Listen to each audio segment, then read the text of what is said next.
My brothers and sisters in Christ, our first reading today comes from the beginning of the first letter of St. Paul to Timothy.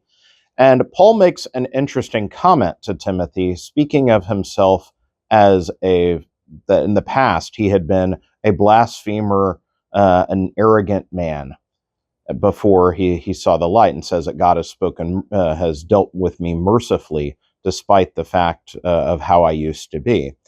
But what's interesting about this confession that Paul makes is the former Paul, the Saul of Tarsus that he speaks of, wasn't what we would call a pagan man or a man given to an overtly sinful lifestyle, but instead Saul of Tarsus was a religious zealot.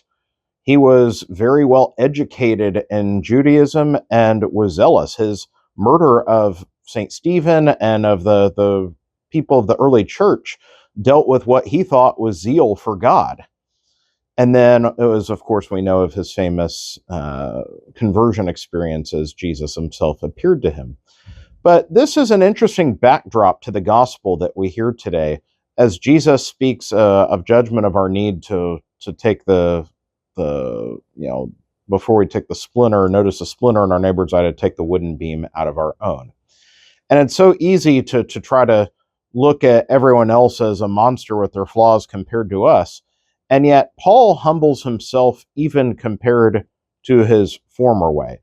He sees that while he was filled with much zeal, was well educated and thought he had everything correct and was doing things for the what he thought were the correct motives, even then he was blaspheming against God. He was arrogant.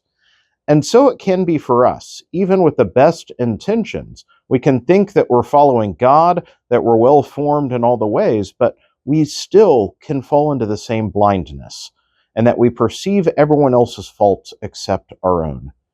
And it is, of course, when we, with humility, and not only with humility, but with great care, we approach the divine physician to see where our own wounds are, our own weakness, our own sickness is. God, like he was with Paul, is ever so gentle of a healer to those who approach him, seeking that healing. And so God is patient and gentle with us, but we need to have the honesty to constantly approach him, to realize that we are sin sick, that we need his healing.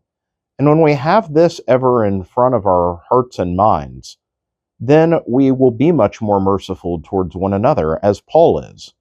When we realize that we ourselves are capable of doing great harm to others, great in charity, great selfishness, whatever it may be, when we realize that we are not only capable of this, but at times guilty of it, then that will change the way we look upon the actions and words of others. And so in humility of heart, may we approach through the intercession of St. Paul the healing, the mercy of the divine physician, so that the wooden beam may be removed from our own eyes. May God bless you all.